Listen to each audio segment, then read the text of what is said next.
Hello, friends. This is Dave Hurwitz, executive editor at ClassicsToday.com, here with, let me get this, you're going to be thrilled, 3 boxes of Orff.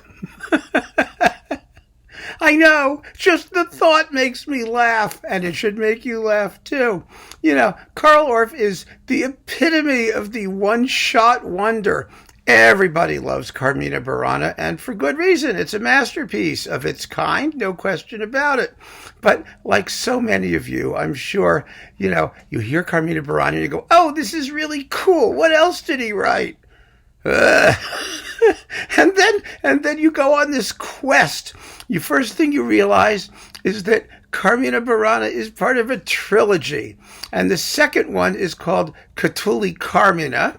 And it's written for 4 pianos and percussion, just like Stravinsky's Les Noces, which basically it describes Orff's career in a nutshell, just like Stravinsky's Les Noces, at least the good stuff, except that you get all the cool stuff at the ends, and the middle is entirely for a cappella chorus. And it's beautifully written, and it's lots of fun to sing and hear. I enjoy Catulle Carmina, but it's not like Carmina Burana. And then there's a third bit, the Triumph of Aphrodite. Now, as Orff evolved, if you want to call it that, I would more call it like devolved, he started to put less and less music in his pieces and sort of focus on just rhythm and noise and a lot of talking. It's full of talking. The Triumph of Aphrodite could be lovely. I mean, it has beautiful moments surrounded by people screaming at you in Greek. Oh, it's so irritating. And then it ends with this huge orgy with this chorus shouting, going, wah, ah, ah. I mean, it's just obnoxious. I mean, you listen to it once and you go, okay, I'll stick with Carmina Burana. You're really best off with Carmina Burana. So anyway, what are you going to put in 3 boxes of Orff? Well, the thing is, his stuff was popular in its day. He was one of a trilogy, actually, of composers who were writing in a similar vein, who are completely unknown today. I mean, there was his colleague, Sebastian Wolff, and another one of the earliest and most prolific female German composers who nobody's ever heard of. Her name was Mechthilde Barff. That was her name, Mechthilde Barff. And so you had Orff, Wolff, and Barff. They were together. But the only one who got famous was Carl Orff. Wolff and Barff vanished entirely, probably because they sounded just like Carl Orff. And, how many of them can you tolerate? But here we have 3 boxes of Orff. So there's a lot more stuff. There actually wasn't. After Carmina Burana, he basically wrote almost a dozen pieces, and that was it for his entire life's work. There was a pile of early stuff before Carmina Burana, and some of that is starting to get recorded. There's a little opera and CPO and some other early pieces, but essentially, he said, his oeuvre began with Carmina Burana, and that's sort of where it ended. But let's talk about what's in the boxes, shall we? Okay. Here we have the DG box. You get, of course, the famous Joachim recording of Carmina Burana, which is fabulous. And then Joachim did the other 2 that works in the trilogy. In fact, he did a lot of Orff. But he did Triumphi. And there are a few versions of Triumphi that are out there. I mean, Franz Welser Most did one, and we're going to get to the other one in a second. I think there are about 3 total. Maybe 4, who knows, on some strange German label. I don't know. And then you get Die Bernauerin. Well, Die Bernauerin is one of his sort of what he called his Bavarian theater pieces. And the Bavarian theater pieces are actually quite entertaining. They're the pieces that sound most like Carmina Burana, but they've got way too much talking in them. Oh, so much talking. Just talking in Bavarian dialect on top of it. I mean, it's just by the time you get to music, you just want to take the thing and throw it out the window. So there's Die Bernauerin, and then you get his 2 Greek tragedies. Oh my goodness. Antigone and Oedipus the Tyrant. Now these are settings of the complete German translations by Holderlein of the Sophoclean tragedies. And my God, they are fascinating because I was really going to get into these. I really was, because I want to show you something.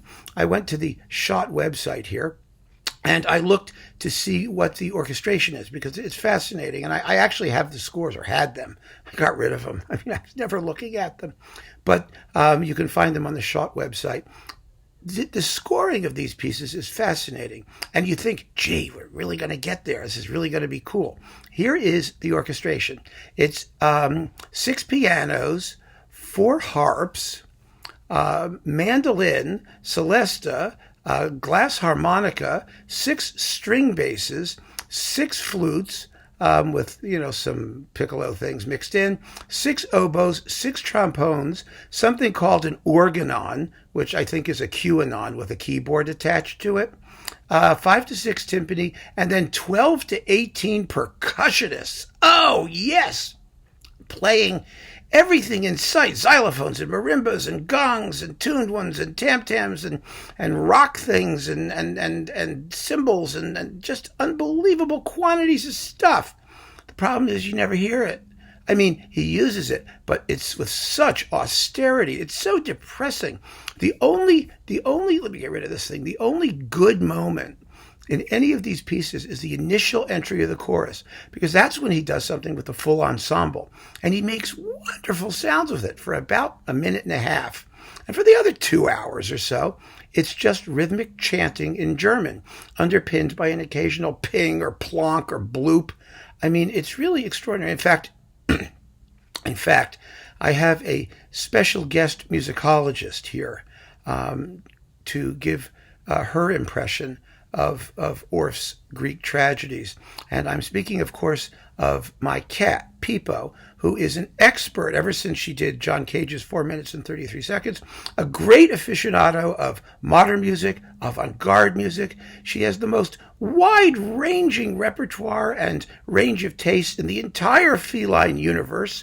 And here she is with her review of Orff's 2 Greek tragedies. Take it away, Pipo.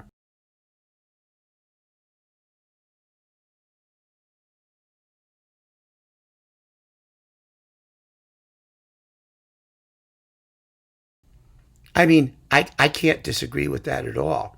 I think that is the perfect response to hearing these pieces. Now, the last thing in this box of Orff is De Temporum Fine Comeda, a comedy for the end of time. It was actually not the end of time. It was the end of Orff. And the conductor of this performance, of this piece of trash, which is what it is none other than Herbert von Karajan, although it's not with the Berlin Philharmonic, it's with Cologne Radio, because, I mean, the Berlin Philharmonic wasn't going to touch this stuff with a pair of tongs, and it doesn't use strings anyway in any meaningful way, so what would Karajan do with it? So, yes, it's a comedy for the end of time, and it involves the end of time, and it's very apocalyptic, and it's all in Greek, and it's just awful, and it contains virtually no music. There's a lot of melismatic singing, like that, for like 45 minutes. And the story about the comedy for the end of time is that when Karajan was recording it,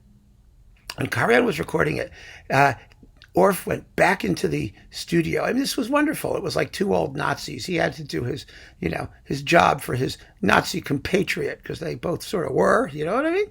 And so Orff goes into the sound studio, and there's Karajan smiling with a pair of headphones on, and Orff thinks he's listening to the playback of De Temporum Fine Commedia, whatever it's called. But it wasn't.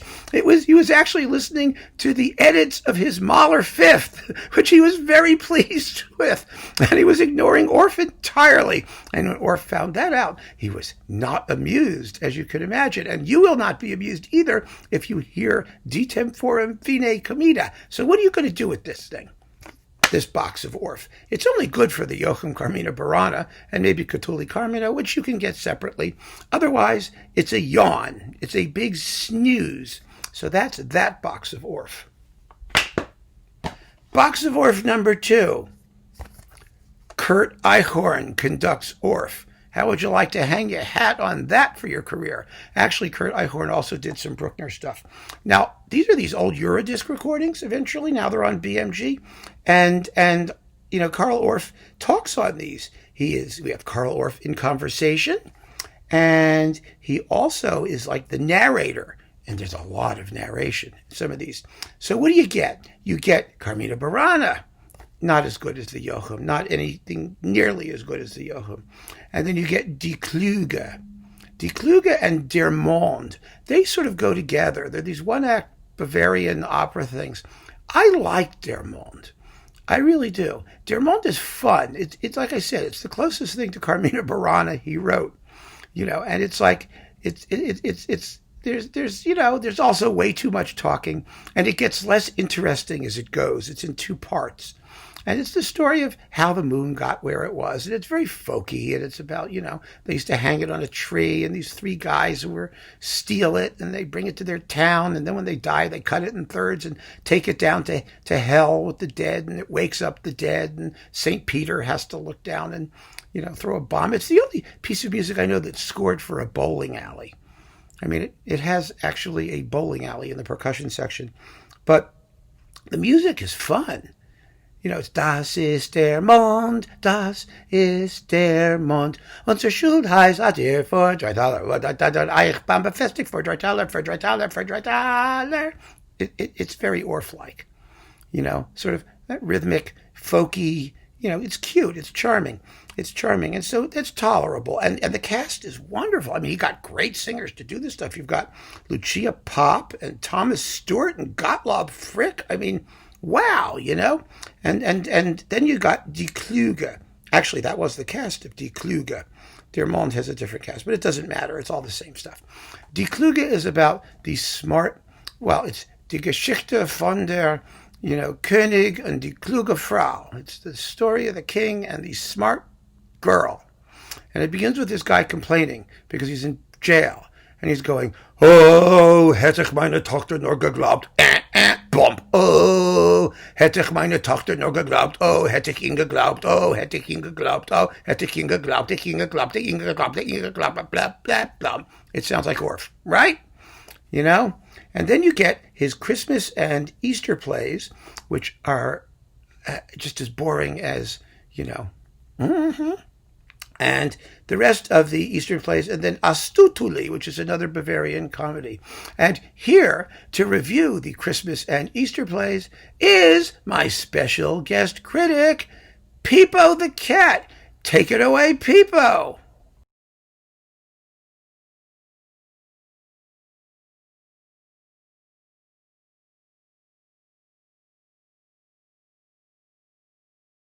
I assume you're getting the point now about how interesting that stuff is. Blah. Now we get to the third Orff box. This is the Carl Orff edition.